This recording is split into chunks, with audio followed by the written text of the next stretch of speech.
All right, good evening. Welcome in. We are SEC After Dark, presented by Windows 95, apparently.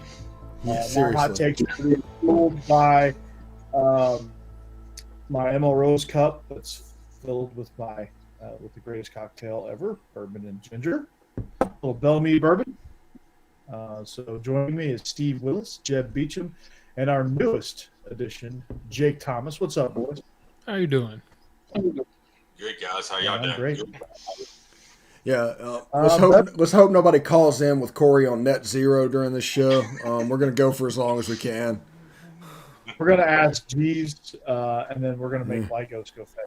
Yeah. So I got an action-packed show. Apparently, we hope you're having a better week than my internet. It is. It's in this last hurrah. Fiber is coming. It's kind of like winter is coming, but instead of winter, it's fiber. We hope you're having a better week than the University of Texas special teams coach, Jeff Banks, which we'll get into in a minute. We hope you're having the last time they won it. I was a fifth grader. Oh, wow. I did not watch a single pitch of Major, and it was just bizarre. Related? No. Is this Ole Miss related? No. You've been stuck watching marathons. Seeing it's basically We are SEC After Dark. If you want to follow us, look down below. Hit us, subscribe on the YouTube. Hit that bell on whatever the 25 channels you're watching us on. Hit that bell. You'll get us. Good afternoon, DGD. Welcome, man. Welcome to the chat. William McKnight. Welcome to the chat. Stacy, good to see you as always. Yeah, it goes without got a lot saying to talk that we kind of blew up on the echoing this week, and we're up over 20 providers providing what's going on. So yeah, it's get ready for chat to blow up. That's all I'm saying. Just like I'm kind of got some internet issues tonight. Just like Georgia kind of beat Florida this past weekend. Oh, Lord. Yeah, does anybody have an AOL disc they can loan Corey? Seriously. Corey's prodigy is messing up. Somebody just keeps trying to fax stuff to me, man. What the hell? I think Pole Assassin's monkey chewed through my internet cable. Yeah, you like that I put in the topics, I put Pole Assassin on there? Yeah, I was hoping you would because you didn't ask me. Usually I get a text from Steve, hey, what's our topics? And he must have just read my mind because Pole Assassin and playoff rankings were two of the things that were on my mind. So I imagine Pole Assassin has been on many men's mind. Trying to figure out what exactly that means. There it is. See, we were all thinking it. Steve just went ahead and blew it up and said it. So, like, that's a crazy story to wake up to on Monday. Corey, can you walk us through it? Yeah, so I was trick or treating, right, and brought my kid, and I was like, hey, it's Pole Assassin. This is awesome. Let's explore the rest of the house. Apparently, her monkey did not have that in mind. We were not welcome.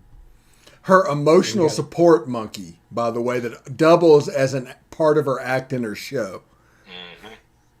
Yeah. We're talking about classy broad here, somewhere in between Hooters and Waffle House. Definitely not going to ML Rose, that's for sure. Yeah, she probably could not get a job at Twin Peaks. Probably not. They don't have enough holes there. Yeah, we'll let that one simmer for a second. So yeah, I mean, there's just so many jokes you can make out of this one. Yeah, his mom's trying to use the phone. Yeah, she's trying to call her friend Betsy. Pole Assassin coming to Spirit Halloween near you. Yeah, how many people are going to be at for Halloween next year? A Pole Assassin. Oh my goodness! I just want to lean into this. I really do. But is it pretty much on brand for Sark to hire somebody like this? The funny thing is, part of Sark's recruiting strategy at Texas is the family atmosphere. So this is the opposite. They're not like doing New Orleans or being exotic or anything going on. So this is so detrimental to what their message has been. Yeah.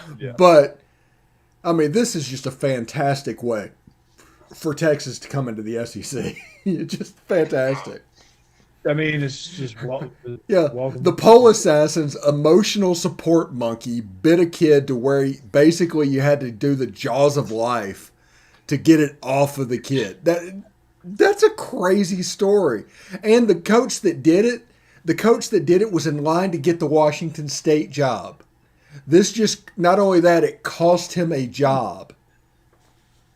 It's fantastic. Yeah. So Jeb, mark that down as don't leave your wife for a stripper that has an emotional support monkey. Wife and child. Yeah. Oh, wife he's got and kids. child. Yeah. Don't forget about the kid. I forgot about kid. Unless I don't want kids wandering onto my property. Apparently, that keeps them away pretty well. Yeah, need an emotional support monkey that doubles as a pole dancer assistant. That also triples as a security guard, apparently. Yeah, that's Does the guard monkey dog. have an OnlyFans account? Steve, why don't you research that for us? What's that? Why don't you research that for us? If the monkey has an OnlyFans account. I think the monkey's name is Gia, so probably. Sounds like a good stripper name. Yeah. Wasn't Gia a terrible Jennifer Lopez movie with Ben Affleck? That was Geely. Geely? Oh, okay. I don't remember. Seems like there's maybe Gia wasn't an Angelina Jolie movie. It's something from the 90s. Anyway. If you knew who we worked with back when I met Steve, you would know why we know this reference. You're good. Let that sink in, Steve. You figure out who I'm talking about.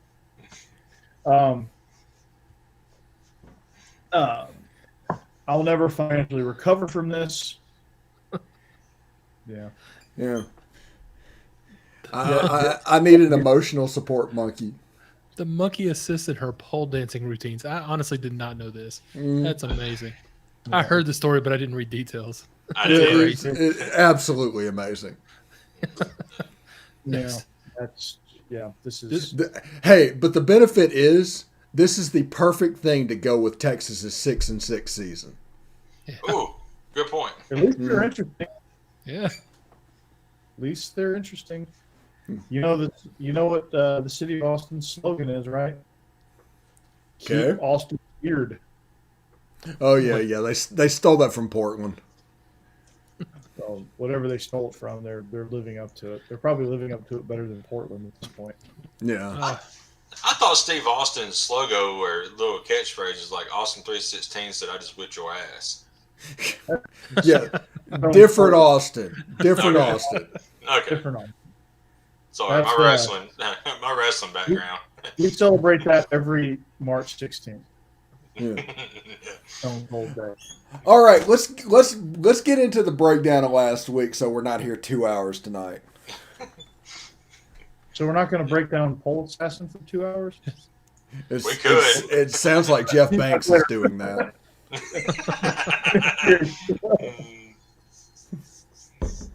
Well, All guessing they right, needed all emotional right, support all after right. That's Baylor right. whooped him. Comment on that? No, he's played the bongos though. Recently. Yeah. So, cocktail party, huh? Cocktail party. That game went exactly like you would expect it to go. Dan Mullen is absolutely. It's almost like he's having a mental breakdown at the moment. Mm-hmm. Did you see him the other day talking about how they don't recruit until it's time to recruit, which obviously isn't true. But the fact that he even said it's just ridiculous. And they shut down media opportunities. It's just Dan Mullen is not taking losing to the school up north very well. Nope. He's not taking the Florida job is obviously crushing him. He's just a weird guy. He needs to just feign heart problems and just do it now. Just get out of there. There you go. Well, he won't have to in a couple of weeks. He's going to get fired.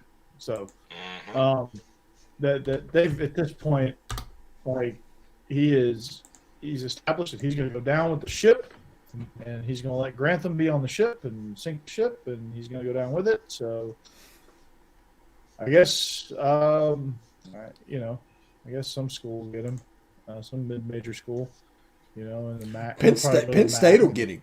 If James Franklin goes to USC, Dan Mullen is going to go after Penn State with everything he has. That would be awesome.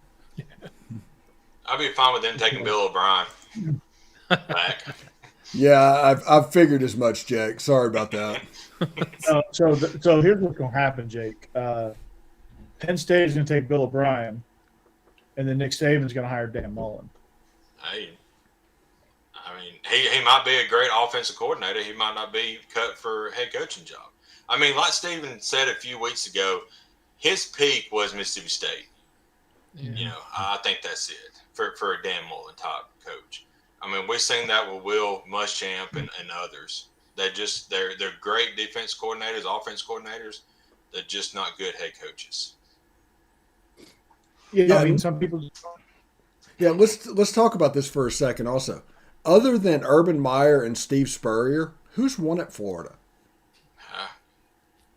Nobody. I mean, Spurrier came in and pass happy when it was ground and pound in the SEC. Did something a little different. Urban Meyer came in was as an early spread guy and was able to win at Florida with Tim Tebow, a generational quarterback, got him the Heisman. But everybody else has just struggled and it's kind of fallen apart.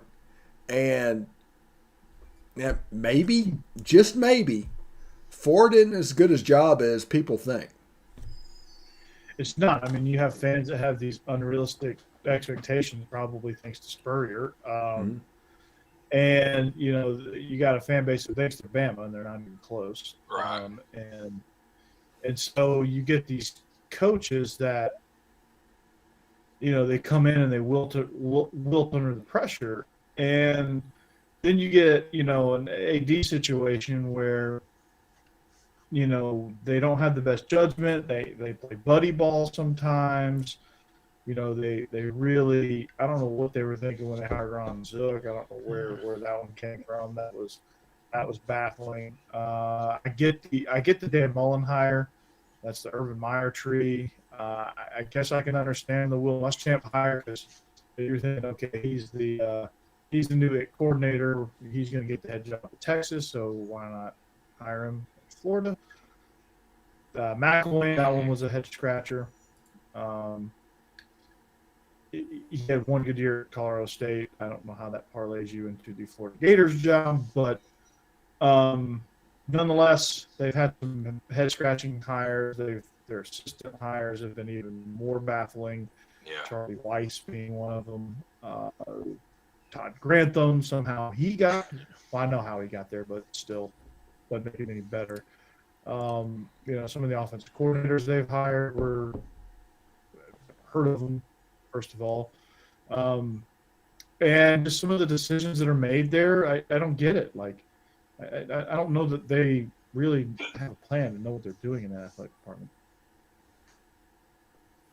So, Well, people will go to Georgia, DGD, because they assume the narrative is that is a great job.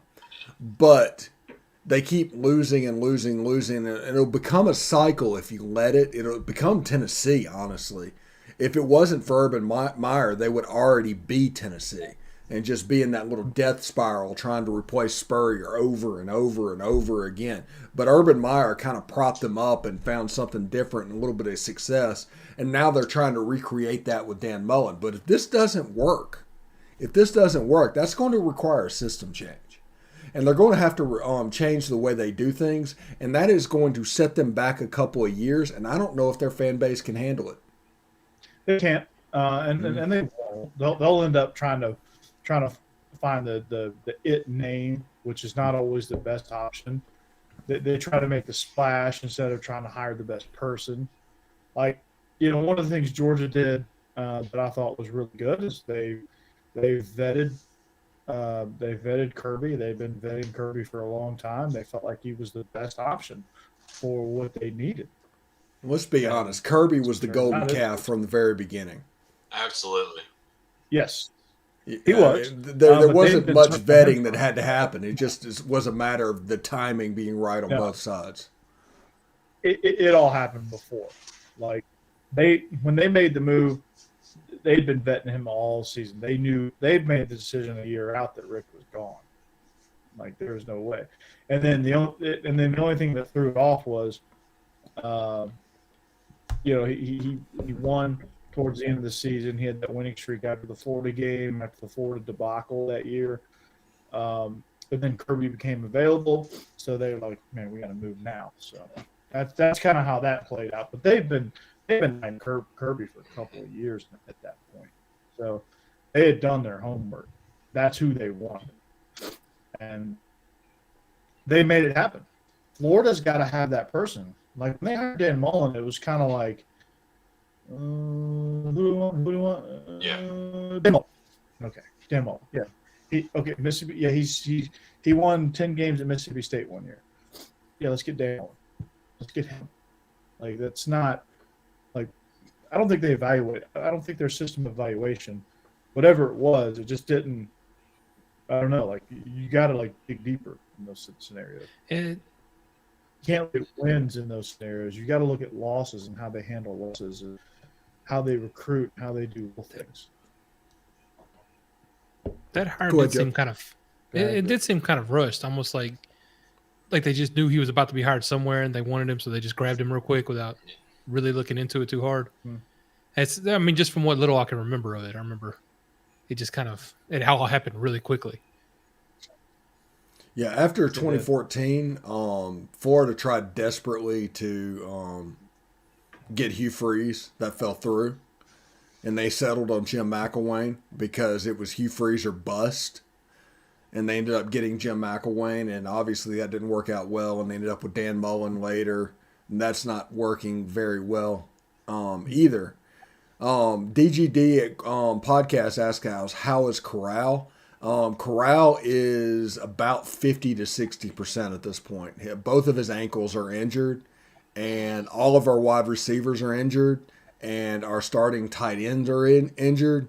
So the offense is going to struggle a little bit. And my take that I put out on all my other shows, and we could talk about that right now, is Matt Corral and the wide receivers need to sit down. They don't need to tough it through. You need to go in against Liberty and with the backup quarterback, Luke Altmaier, and the young freshman wide receivers, which should be talented enough to beat that team, and because you need them against Texas A&M. Yeah, I think that's going to be the most interesting thing about the Ole Miss game this weekend is who's going to actually play. Because I read an article where Lane Kiffin was saying that 9 of y'all's 11 starters from the beginning of the season are injured. Building that's that just depth, ridiculous. Yeah. Building that depth. Feed Snoop Connor. That's the key. Him and Parrish. DPD also talked about Mel Tucker. My prediction for Mel Tucker is that either Michigan State's going to throw the freaking bank at him. Yeah. Michigan State will do that. Or it's going to be LSU for him. He made about $3 million with that win over Michigan Saturday. Whether at Michigan or LSU, he is going to be a $7 million coach going into next season, regardless. Yeah, and he should be. I think he earned it. I hope. Part of me hopes he stays because I want Mel Tucker to build something there. But money talks, I guess, right? SEC is the pull of the SEC is just strong, man. So, I think Mel Tucker. I hope they make it in the playoff. That would be a great story. Michigan State, Mel Tucker. I think he's doing a tremendous job there. So, playoff rankings, we're number 3. And deserve it. Yeah. Mm-hmm. They looked good. Kenneth Walker. Kenneth Walker is amazing. He reminds me what I'm about to say is the hottest of hot takes. Okay? Understand that I understand that. But the last player that I saw in college football that had an impact like he had on the game was Marshall Faulk. Ooh. That's high praise. Mm-hmm. That's very high praise. It's not a piping hot take, but it's high praise. It's up there. So on our next episode of Big Ten After Dark, Sparty. Yeah, seriously. Very Mel Tucker After Dark. Mm-hmm. Mel Tucker After Dark, yeah. So yeah, that's when you look at the playoff rankings, Alabama number 2, Michigan State 3, and Ohio State 4. Do we think they got it right? Cincinnati all the way at 6. Oregon's 4. Ohio State's 5. Oregon's 4. Ohio State's That's out. right. Yeah. Ohio State's That's right. 5th. The wrong Big O. That's right. Yeah. The wrong Big O. And they deserve it because their loss was with Joe Moorhead in the hospital for what's going on. Oregon's legit, man. People need to come into terms with that. They're behind Georgia and Alabama because they're obviously the top 2 teams. But I could see a Georgia, Alabama, Michigan State, and Oregon top 4, and that being an excellent college football playoff. I would love to see Georgia versus Oregon and Alabama versus Michigan State. I would absolutely love that. Yeah, I mean, I think they're all 4 very worthy teams. I would love to see Michigan State take it to Ohio State and win the Big Ten. That's what they've got ahead of them if they want to stay there. But, it's going to be insane. Appreciate it, Jay. The way it picked up. So glad they can't be stopped. I like the stop sign. The stop sign is a nice touch. So yeah, I mean, I like that. I like that Cincinnati's number 6. You know what? I don't know if I like that Cincinnati is number 6. That's what I was going to say. I'm not sure about that. I like that they're not number 4 or number 3. Them getting put at 6 means that their future is TCU from 2014. Yeah. Yeah. I mean, they're not going to get in. This is the committee saying, "Hey, you're a cute story. You're a cute team, and you have a top 10 win, but we don't give a crap because you're Cincinnati." And they got to do more though, Steve. What do they have to do? They've won every game on the schedule, including a top 10 win. And it's not like they're in a mid-major league. They have to not struggle against 1-win teams. No. Like Struggle, I don't care about. I don't care about struggle. I just care about winning the game, and they've won every game that's in front of them, including Notre Dame, which is a top 10 win. And this committee values wins on everybody else. Mississippi State is ranked because they have 3 top 25 wins. Cincinnati should get the same treatment. Steve, I'm with you, but the committee is obviously making a statement here. You win big. Yeah, they're also making the statement that the playoff needs to be expanded. They're doing this this is political. You want to get in the playoff, expand it. And this is a bad day and a bad thing for the alliance, and it was very short-sighted. Mm-hmm.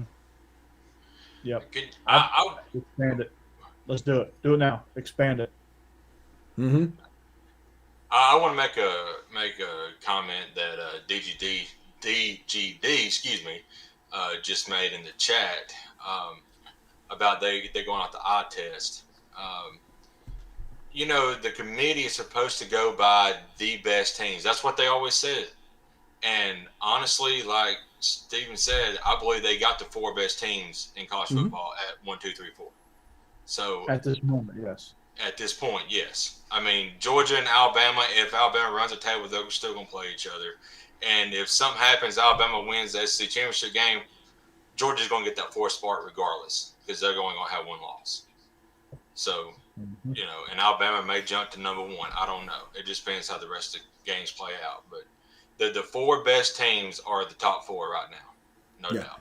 And if you look 9 games ago, against Cincinnati 9 games ago, it took a last-second field goal by the number 1 team in the country to beat them. Mm-hmm.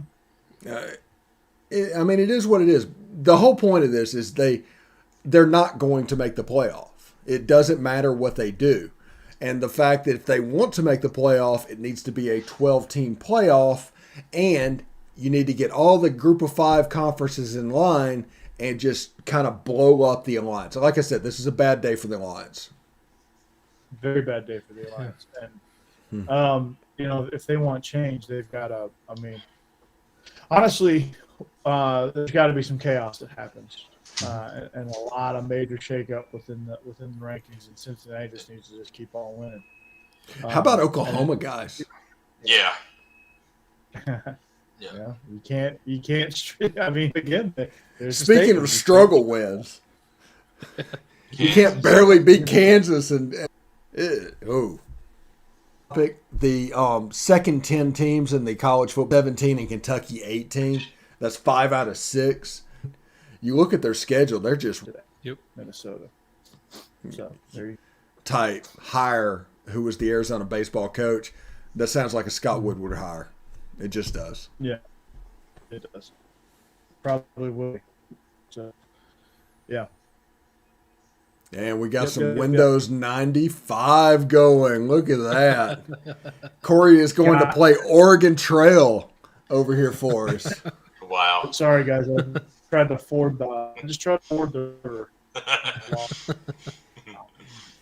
Him and his Commodore 64. Look at that. There we go. He died his of Commodore 64 went out.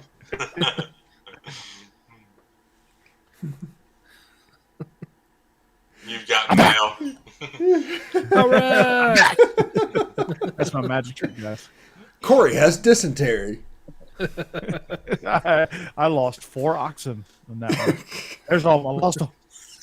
God almighty. I lost all my horsepower here. Oh boy. Oh, wow. Oh, this is fun. Oh, look at that. This is entertaining. Yeah. This is our impression of Corey Burton as a Picasso. Streaming from a CB radio. Yes, I am. Remember next week. Yeah, Corey is going to be on AT&T Fiber next week. There's no longer needs for AOL Disk or his Net Zero account, and he won't have any troubles with Prodigy. Prodigy is a prodigy. Good Lord, this is impressive, Corey. This is very impressive. Well, There we go go. again. I'm gonna be a logo from here on out. You know, this is because you bragged about switching to AT&T Fiber next week. Yep. This is all because of that. This is straight karma. It totally is. Here I am. Did you pay first I minutes did not of pay my Cricket minutes. Boy, the My chat. boost phone just went out. I'm glad we got more Boost people hotspot. on here so they can roast Corey instead of me. Jesus. Hey, look at this. Oh, this is Corey's impression of a Jackson Pollock. Look at that. Look at the brush strokes. Man, It's amazing. put the next Michelangelo on the screen here. I mean, I have to bring my artistic style to the show. Okay. Yeah. Now you sound like Max Headroom. Hey, there you are. All right. You guys are just because I'm the artist. What a show it's been that's so far. Looks like Minesweeper. Yeah. That is good. Corey didn't pay his internet. Oh, shit. The comments are. I love these comments. These are awesome. Oh god, Cricket, Justin, you're awesome. Gosh, this is great. All right. Oh, Let's get into this week because it's after 10 o'clock, and like I said, I don't want us to be here 2 hours tonight. that's true. All right. So what do we got this week? Who is anybody playing this week? Tennessee, Kentucky. Yeah. Jeb. I don't know. Kentucky just got beat by Mississippi State using that fun Mike Leach offense. So I don't know if they're going to be ticked off or if they're just kind of broken and we're going to be able to come in with that up-tempo offense and roll over them too. It'll be interesting to find out. I don't know. That'd be fun. Yeah, I'm trying to decide who all we've actually got out for this game because we're kind of like Ole Miss with everybody beat all up. But honestly, I don't know. It's just going to – we'll see. If Kentucky's run game can take care of business. Tennessee's actually been better on defense than I thought, so it'll be fun. But this is our chance to get to 7 wins for this season. So it's an important game for Tennessee. Do it. Yeah. I said this game was my upset pick, and that was when Kentucky was favored. It's actually moved to a pick 'em at this point. Yeah. But I really like Hendon Hooker, and I expect Tennessee to win this game outright. They're explosive. Hendon Hooker is a criminally underrated quarterback in the SEC this year. He's having a great season, and I am shocked by that. He was my least favorite of all the quarterbacks coming in. and he is just taking over. Well, of course, we lost Harrison Bailey, so yeah, it's not a big loss apparently. no. Where do you think he ends up? Speaking of which, I don't know. Somewhere that hopefully better suits what he does, because he just doesn't fit into Josh Heupel's system. It doesn't look like so. Yeah, maybe so. I think Hooker. I think sneaky Illinois. Huh? Illinois. I think that is a sneaky pick for Harrison Bailey. I still like him. I hope he does well. Do really well in that offense. Or Wisconsin. Go to Wisconsin. Yeah, I can see that. Or Iowa. They need an accurate passer for the 6 passes they throw. So, yeah, I mean, for Tennessee defensively, all they got to do is stop Chris Rodriguez and find a way to clamp down on the quick screens to Wan'Dale Robinson, because that's the NFL way, man. I don't know if you guys have been watching NFL football lately, but all they do is throw screens. Yeah. And that's what Liam Cohen does. All he does is throw screens. He tries to screen to death Will Levis.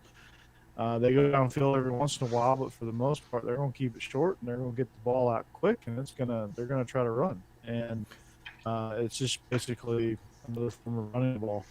And Tennessee can stop that and tackle well. Tennessee's got to be able to tackle well in space. If you can tackle well in space, Kentucky is they're which in the past been a big problem for Tennessee. That whole tackling thing wasn't really our thing for the last few years, but this year they're doing a lot better. So I have high hopes this year.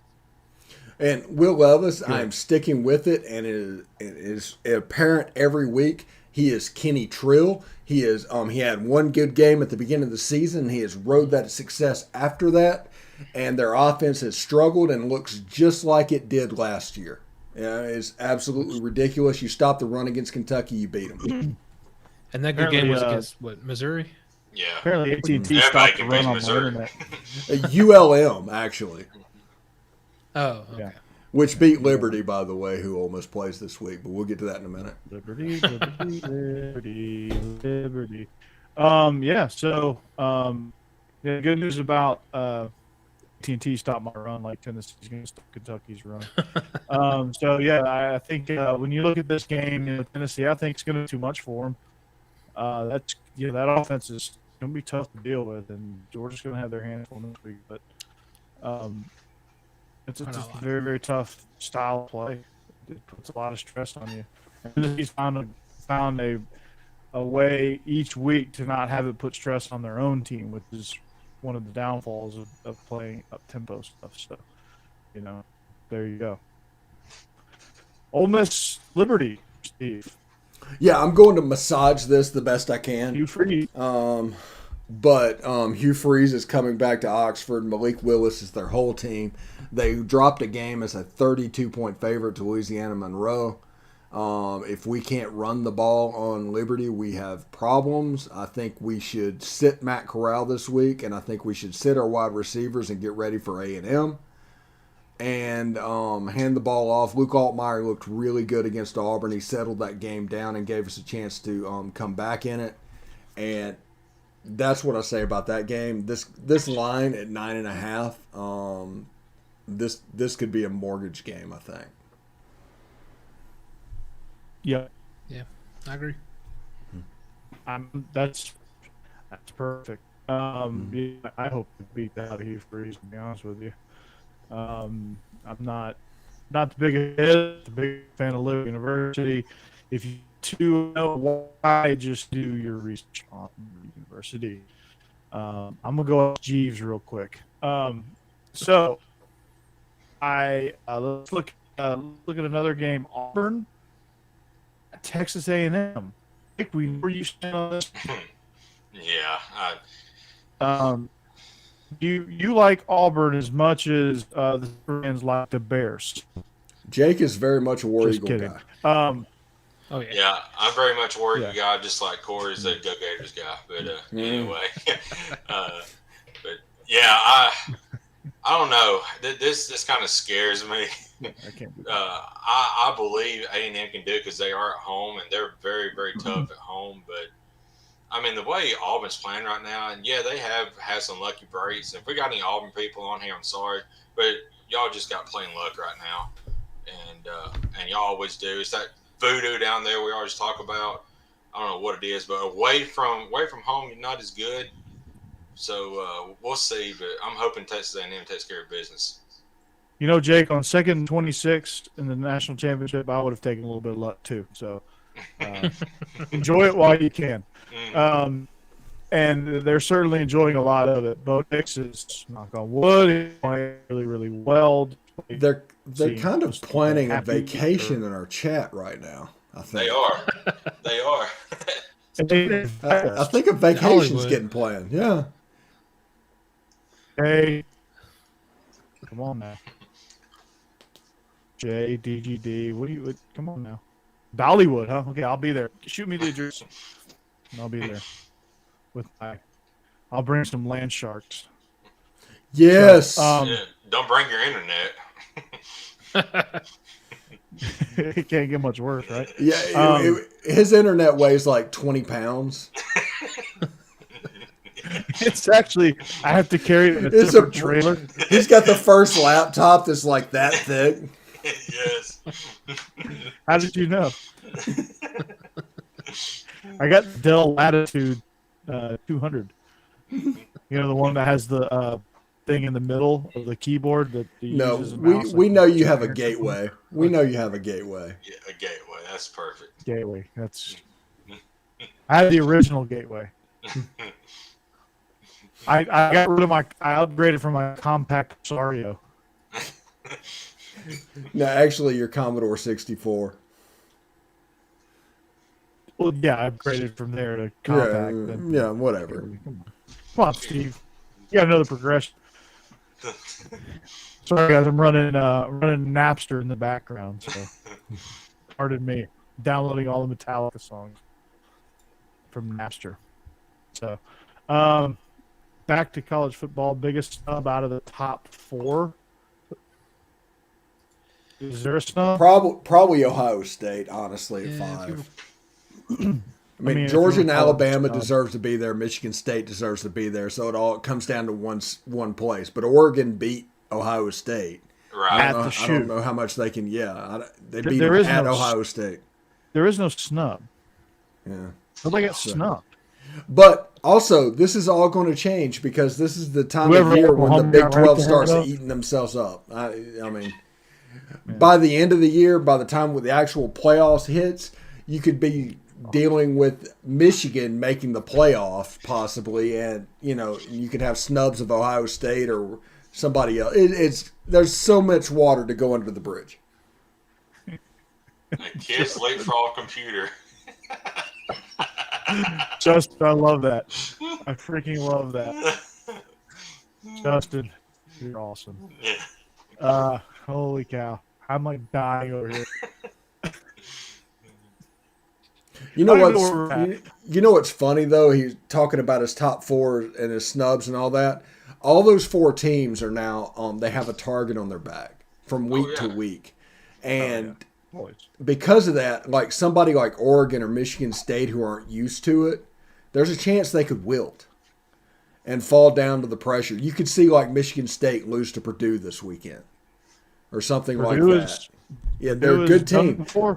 Yeah, if Michigan State was 2, that's a different story, but they're 3, so maybe Purdue can Michigan State can survive. But it's going to be interesting because teams are going to have to play with a target on their back. And like somebody like Ole Miss, and you can see in the background that's actual meaning. Playing with a target on your back is a different type of playing that even our fan base is used to.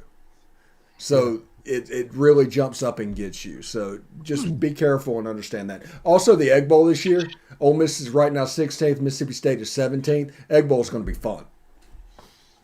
Always is. I mean, it's Pirates got those guys playing well. And I was impressed with what they were able to do against Kentucky. I thought Kentucky was going to roll roughshod over them. Up until last week, I just still could not buy into Mississippi State. Would just never give them credit. I got to tip my cap to them now. I got to tip my empty whiskey glass to them. It's now empty, but cheers. they're playing their ass off. Will Rogers is impressive right now. He's dialed in, and they're just rolling, man. And Mike Leach going off about candy corn. I mean, that's right on point for him. But I mean, his team is bought in. He finally got those guys playing. I mean, I said at the beginning of this whole deal that for Mike Leach's team, it was just going to take experience. They were just going to have to play because they're still extremely young. They're just going to have to play. And once they started playing, they started learning how to play together, they were going to get better. That's come to fruition. They've gotten better. They've bought in.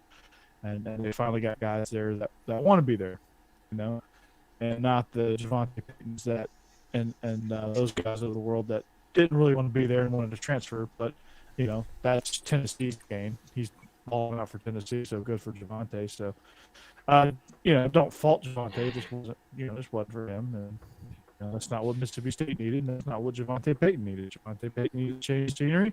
Tennessee needed a playmaker.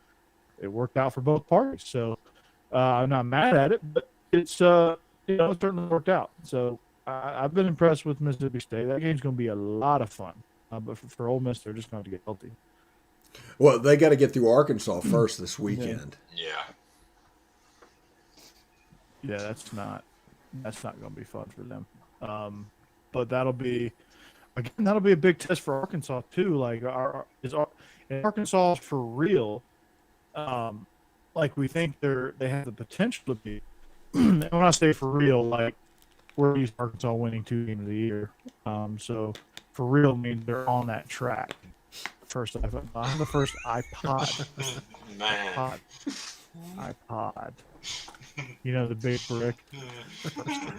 Corey has a razor. Yeah. I don't know what's in water tonight.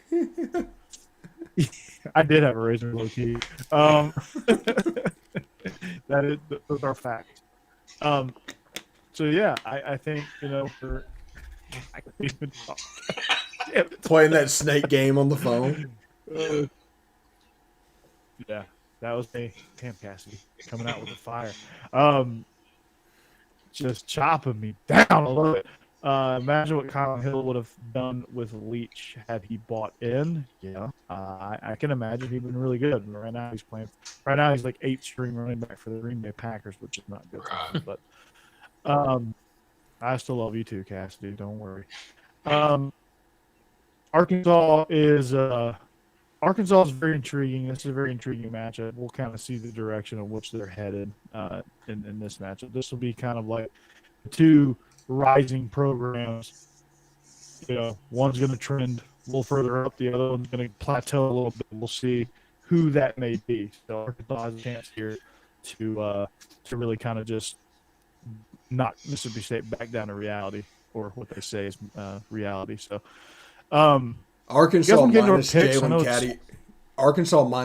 Catalon is a different animal than Arkansas with Jalen Catalon, and I'm just really sad that he's out for the year.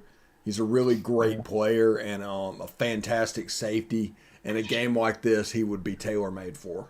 So, absolutely, and it's a shame, but you know, Pit Boss, you know, as DGD said, Pit Boss has got him going, man. He's playing a damn jukebox. So I like the direction they're going. I want to see them continue that trend. I know they had a rough patch there in the middle of the season, but I want to see them continue on that trend. I like the direction Mississippi State's going. So if this thing's like a hard-fought, competitive game where both sides look really good, I think you'll be able to tell a lot out of it. I mean, when you saw Ole Miss Arkansas, obviously you saw a mirror image of each other. But I thought both those teams competed extremely hard, and you could tell that they're both heading in the right direction, and somebody had to lose that game. So, you know, if you're a Mississippi State fan and you're an Arkansas fan, that's what you hope to see, and obviously you hope your team wins. But, you know, you can take a lot out of a loss, too, in those scenarios. So, remember in 19 or 20 when every team had a bye week before they played UGA? That was crazy. Yeah, I think, wasn't that 20? I think it was 20. No, maybe it was 19 because I remember A&M had a bye week before they played this, and they came in. Kellen Mond. It was pouring down rain in Athens that day. Let's move to our pick, shall we? Picks. Maybe my internet will hold up for picks. Maybe my internet will hold up better than my picks last week. Good Lord, I had a rough week. Today's picks are sponsored by Jake, Prodigy. 4-6. That's where I found my information. Apparently, I picked games based on their 2002 ranking. 2002 or 97? So at this point, it doesn't matter. Yes. The only games I got right were Georgia, Baylor, and BYU. BYU killed Virginia. And they scored a lot. I happened to see that game real quick. I turned that game on like late, like it's starting in the second quarter, and it was 28-7 BYU. I did a few things, then went back to it right before halftime, and it was 42-38 Virginia. I'm like, holy crap! I mean, that game, and then I think it been like 66-49 finish. I'm like, what an amazing game! It was crazy. If you like high scoring offenses, there you go. No defense whatsoever. That sounds ridiculous. It was. It was as ridiculous as it sounds. We all whiffed on SMU, unfortunately. Jed, you and I whiffed on Michigan. I did not believe this party should have. Yeah. We all whiffed on Kentucky. We all whiffed on Whiskey. Right. We all whiffed on Ole Miss, unfortunately for you, Steve. We all whiffed on Missouri. Fucking Vandy. Good Lord, man. Do not underestimate the Doors. No kidding. Apparently not. Clark Lee, the cyborg, won a game. Well, no, he covered. Let's get into Yeah. Winning a game is another story altogether, but he covered. That's a win for Vandy. You didn't know that, did you? If Vandy wins, we'll have to have a whole show about that. It's a sliding scale. Yeah, we'd have to dedicate a whole one. Yeah. It's a sliding scale for sure. It's like curving a test. Like if you get within a certain amount, you actually get an A. Like if you get like a 7, like if you're that kid and you get a 78 and you get curved up to a 92, that's Vandy. Vandy's on a hard bell curve, huh? Yep, that's right. Finally, you noticed. All right, so let's do it, shall we? Yeah. Georgia hosts Missouri, 38-point favorites at home. Jeb, I'm going to start with you. Does Georgia cover? That is a huge line, but I'm still going to say yes. Missouri actually can score points from time to time, but most people can't score on Georgia, and I don't see Missouri having the type of offense that will be able to score on Georgia. It's going to take a really good team like Alabama to really put any points on Georgia. So I think Georgia covers. Jake? Yeah, Georgia, I think it's going to be fine. I mean, Missouri gave up 268 rushing yards to Vandy last week. They have no rushing defense whatsoever. I mean, White and all them guys is going to run all over them. It may be in the 60s score-wise for Georgia. I think Georgia's going to rush for tree fitty between the four of them. I think Georgia's going to cover big. Steve, do you agree? Yeah, Missouri has the worst rushing defense I've ever seen.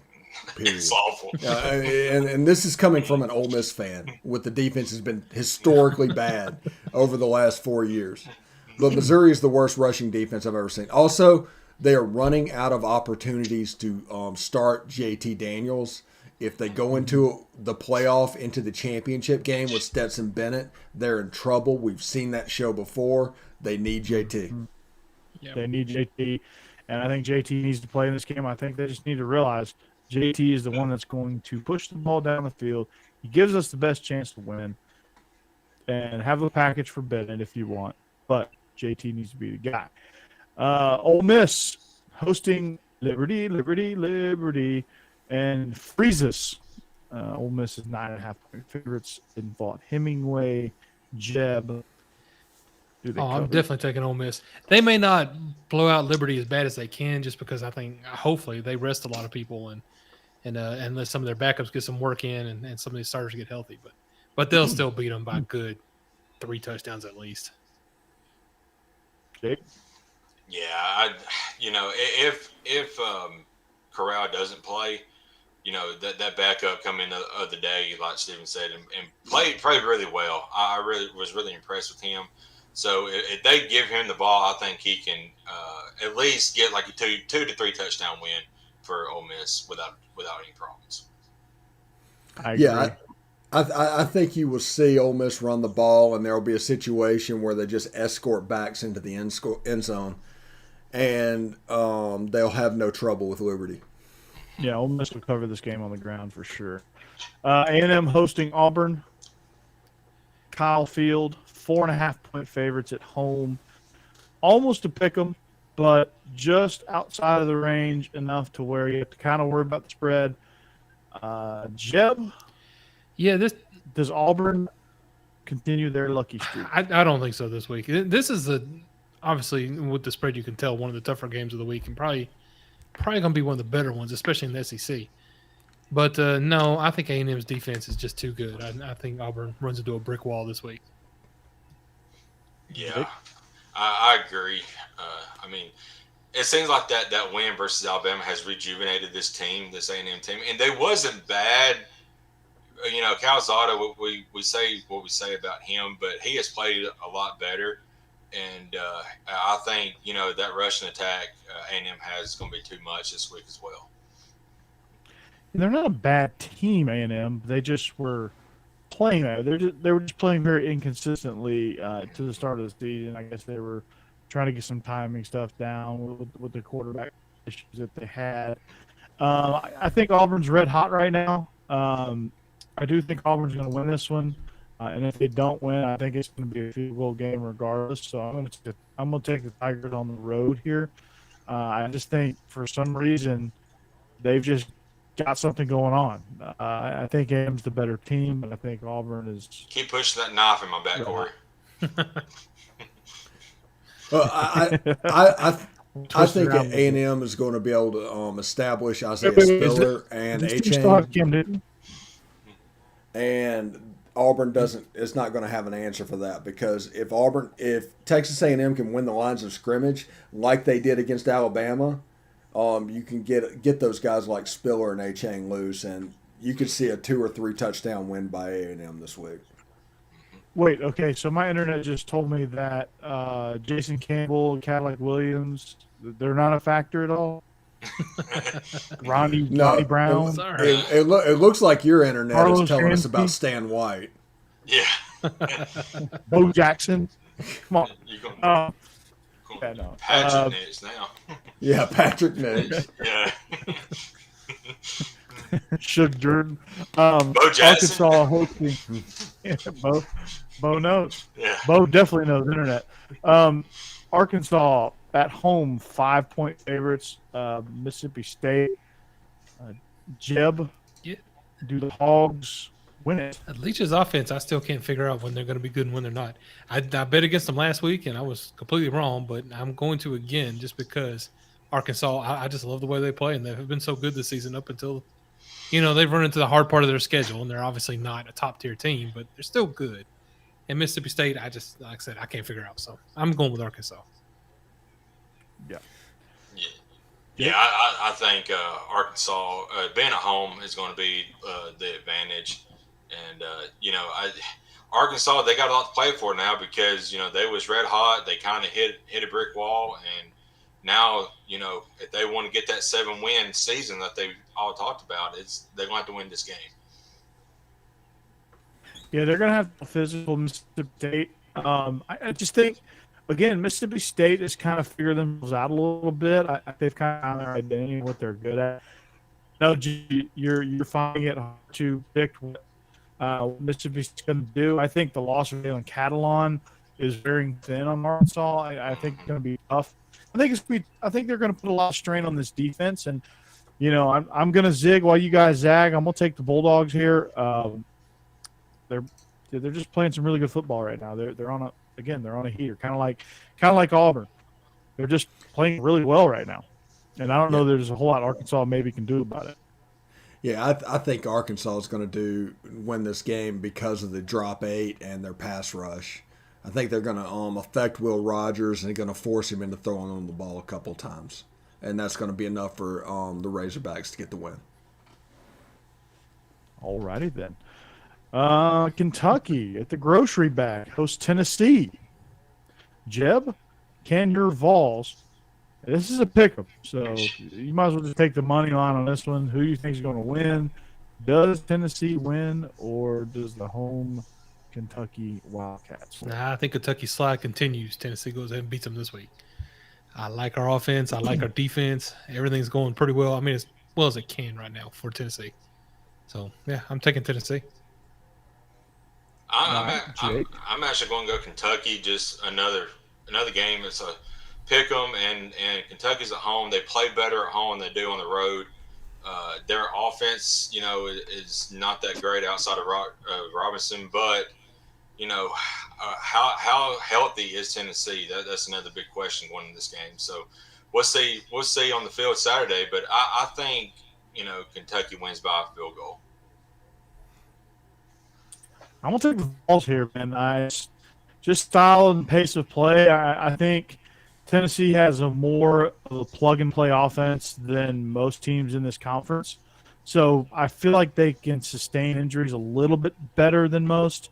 They've done that thus far this year. They've had a bunch of injuries to this point, and they're playing really, really good football right now. And I think the style of play, the blitzkrieg style of offense that they do, is going to put Kentucky back on their heels a little bit. In the run game, I think is going to give them some fits. I think Kentucky struggled a little bit in the run game against Georgia, and struggled when Georgia went tempo a little bit. I think Kentucky still figured themselves out offensively.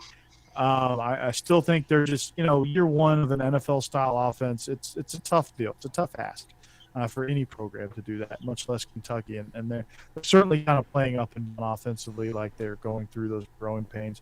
I think Tennessee's going to exploit that. Give me the Vols. Yeah, I'm with you right there. I think Jabari Small is going to have a sneaky good game and is going to open up the deep plays and everything, throwing the ball with Hendon Hooker. And I don't think that Kentucky can score with Tennessee. And if you don't throw the ball to Kentucky and do sudden changes and really get affected by their defense scoring, I think Tennessee has a chance to win this game fairly comfortably. All righty. We know where you stand on this. Bama hosting LSU minus 28 half. Denny, why? Jeff, can you Bama for this?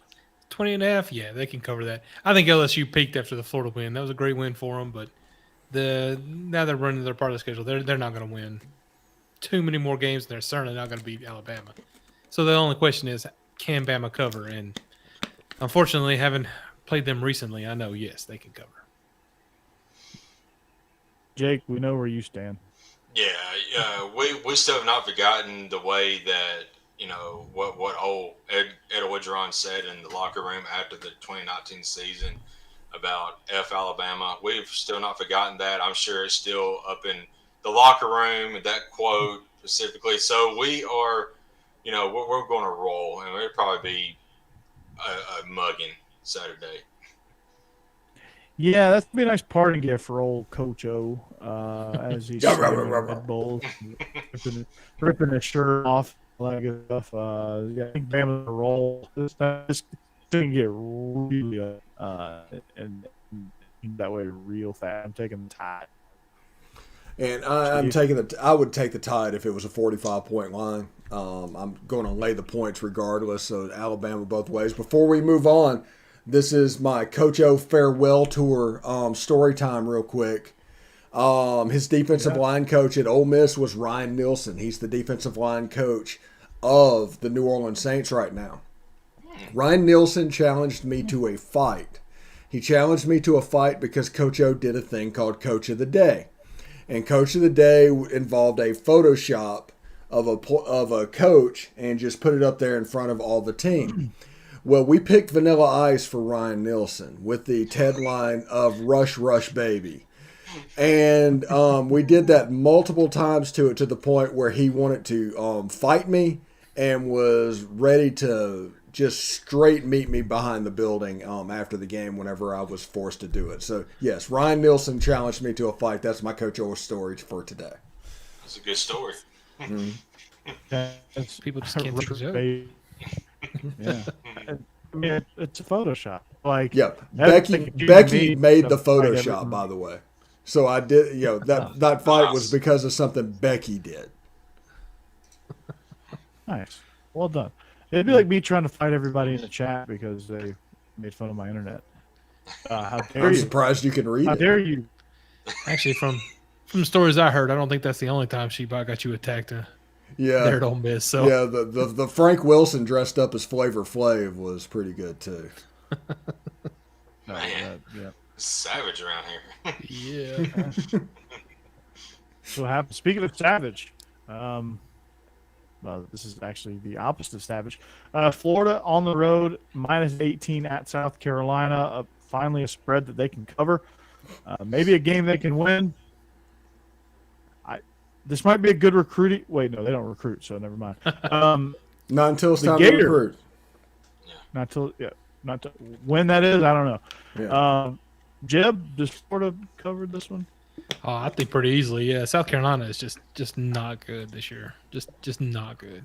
And They Florida, might want to try that recruiting thing too. Florida's got all kinds of problems, but they're not going to have too many problems this week with South Carolina.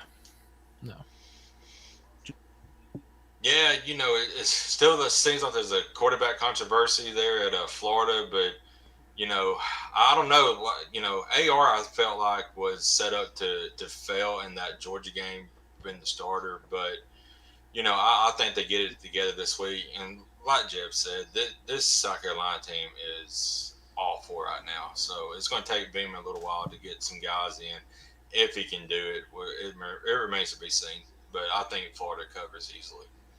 Yeah, in all seriousness, South Carolina's just completely depleted, and they've just got to build that roster back up over the next 3, 4, 5 seasons. And I think Beamer will eventually be the guy that can do it if they're patient enough with him.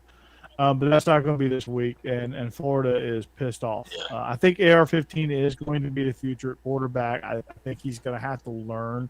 Unfortunately for him, yes, he was set up to fail, but I think it was also a good learning experience for him to go through that whole Georgia thing. Because now he's going to learn how to deal with it and come back and respond. I think he's going to rebound in a big way. And so I like Florida to win. I like Florida to cover. And I think it's going to happen. So, Steve? Yeah, 2 stats that this might be the last time you can use this.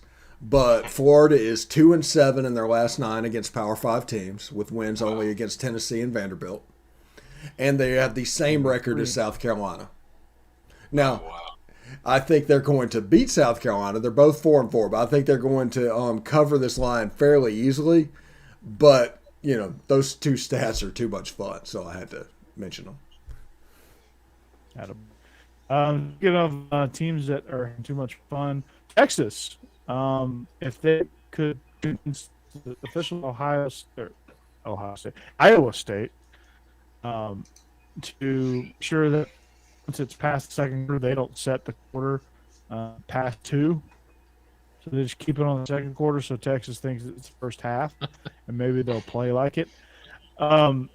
They've wilted, and again, this is a whole culture shift for the Longhorns under Sark. I think you see flashes of it, but also you see flashes of what they did with weirdo Tom Herman. And this Urban Meyer tree gets weirder and weirder and weirder. Like you have, it's odd. So Iowa State host Texas. Iowa State -6.5. This is the late season Iowa State that everybody knows and loves. Texas could certainly win this game. Jeb, do you like the Longhorns here to finally put together 4 quarters, or do you like? No, I like Texas, and I think that's who I'm picking to cover the spread at least, if not win this game outright. But I love their offense and what they do. But you're right, they just sort of like they start off real hot and then they disappear sometimes. And you never know what's going to happen. But but I don't know that Iowa State has the offense to really hang with them and come back on this one. So I think I'm going with Texas in this one. Jake? Yeah, I'm going with Texas as well. I mean, Bijan Robinson is a dude. He's a great running back. In Iowa, you know, they kind of fallen off a cliff here lately and has struggled a bit. But I think Texas, they need to win this game to at least get bowl eligible because their remaining schedule is awful. I mean, they might not win another game after this one. So if they want to get 6 wins, they've at least got to win this one. So I think Texas is going to win. I like Iowa State here. I think, Breece Hall and Brock Purdy had a little bit of bad luck last week. But, I just think their defense is really tough. I think they're going to do a good job of stopping the run or slowing down the run game enough to where their linebackers can flow. And, just the way they play defensively, scheme-wise, is really good, and how they kind of lock up the middle of their down guys and allow their linebackers to flow and play C-gap and out. And so I just think that Breece Hall is going to get back on track. I think, Brock Purdy, I think, is going to have a good day. He's going to have to if they're going to beat Texas, and I think he does. They're minus 6.5, so they're going to have to win by a touchdown. I do think they win ultimately by a touchdown. I think it's going to be one of those where it's Texas for a long time, and then all of a sudden Iowa State just turns around and wins, and they win by 7. So I'm going to take the Cyclones here. Yeah, it's a game that Iowa State just does not need to monkey around with Texas, and they need to play the role of a Polis action and just push this forward. Just don't mess around with them. But anyway, Iowa State's going to win this game. Yes. Don't need to monkey around. Oh, boy. All right. Oklahoma State, 3.5-point road favorites at West Virginia, the home of the burning couch. Oklahoma State, red hot again. Outside of a loss to Iowa State, they're playing really good football. Spencer Sanders is turning into a pretty good Big 12 quarterback. And Oklahoma State does play a little bit of defense, and with this being on the road, that makes it a little tough. West Virginia's tough at home, but I think ultimately, when you look at the spread, I will tell you in just a minute, but I'm going to let Jeb tell you. Well, you mentioned Oklahoma State lost to Iowa State, and West Virginia just beat them. But Oklahoma State is a really good team. They're playing really good football right now. I think they win this game. West Virginia is not as good, but they are definitely dangerous. They can, they'll lose to teams that they shouldn't lose to, and they can beat teams that they shouldn't beat. So there's just no way to really know what's going to happen. But I think Oklahoma State is definitely the better team. So if I'm betting on them. All right, Jake. This is actually my upset of the week. I think West Virginia gets it done. I really like Oklahoma State, but like Jeb mentioned, West Virginia, they have lost to teams they shouldn't have lost to, but they have beaten some really, really good teams. And here's another really, really good team that they're going to play, and I think they get the upset. They're at home, and I think that's going to give them an advantage. Absolutely. Steve? Yeah, take Oklahoma State on this one. We're into November. We're moving towards the Oklahoma game. We don't know how many more tracks at Bedlam we're going to get. So Oklahoma State wants that game to mean as much as possible and to be playing their absolute best. I'm going to take the Cowboys. Yep. They're all roads lead to Bedlam, and they're not going to screw that up. I think they're going to be sharp in this contest. And so I'm going to pick Oklahoma State. DGD, I think the entire conference outside of Florida fans want South Carolina to win that game. So that's not a very big win there. So our last game, the Giant Killers, Purdue, host Michigan State, who are 3-point favorites in West Lafayette. West Lafayette has the same bad juju that Jordan Air Stadium has. It's just weird how that happens. They just slip up and get you. I don't understand it. So, Jeb, can they do it this week against Michigan State? I don't think they're going to be able to do it this week. Michigan State's just playing really well right now. I think Purdue's going to have a bad couple of weeks here with Michigan State and Ohio State. And I think they're going to get pretty handily by both. So no, I think Michigan State wins comfortably. All right, Jake. Yeah, I agree with Jeb. I think Michigan State is playing their best ball right now. Kenneth Walker is amazing. I mean, he was pretty much the cog in that machine last week to come back from 14, 15 behind against Michigan, and for them to win that game. And I think he's going to keep rolling, and I think Michigan State's going to keep rolling as well. Yeah, so too. I think Thorne is going to have a really big day. He's going to have to if they're going to avoid the upset. I think the ball going to do his thing to a certain degree. But you know what they did really well against Iowa is they did not let the running game get taken off, and they made Spencer Petras beat them through the air, and he could not do that. They're going to force Thorne to do that for Michigan State, and I think Thorne's going to make him pay, honestly. So I'm with take Spark here. Yeah, I'm going to take Purdue. It's going to be a game. The Michigan State game meant a ton to the Spartans. I think there's going to be a hangover, and West Lafayette is kind of where expectations go to die. Awesome. Yeah. Well, there you go. He's zigging while everybody is zagging. It's good for our show. We enjoyed the ride. A lot of new faces in chat. When you broadcast over 2,000 channels, you're going to get a few new faces. But I'm looking forward to seeing what my upgrade can do. Hashtag goodbye Windows 95 Core. No. Let's just hope it's not Windows ME.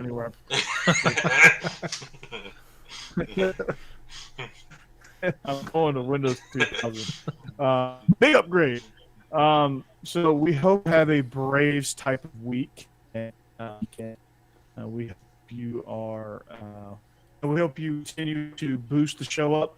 We were able to add Jake to the mix. We were able to upgrade from the chat to an actual box. So that's good.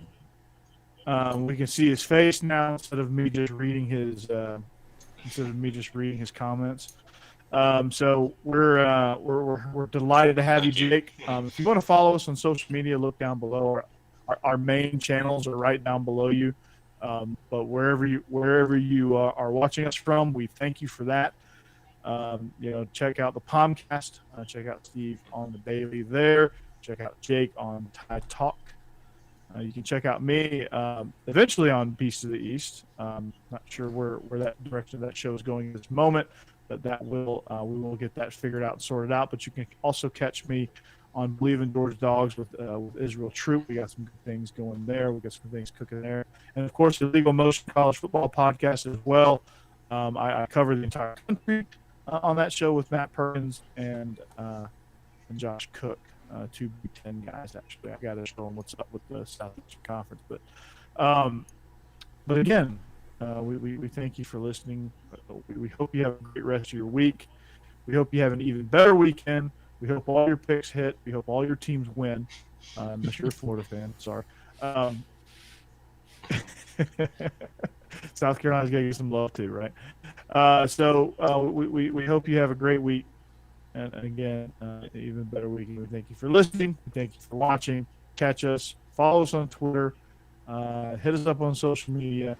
Steve is a good follow. Jake is a good follow. Yeah. Dave, you got to start. And follow me. You got to start. I haven't figured out this whole social media thing yet. And follow Jake. Yeah. Don't. So yeah, it's a slippery slope, Jeb. So yeah, we got to. Next thing you know, you'll be retweeting Pole Assassin. So. And commenting on her monkey. Oh my gosh. We mean an actual monkey. Get your mind out of the gutter. Yeah. Yeah, I'm talking about an actual monkey. Yes. So whoever's mind was in the gutter, congratulations. Anyway, that's going to do it. With that, we're out. Go Dogs. See ya.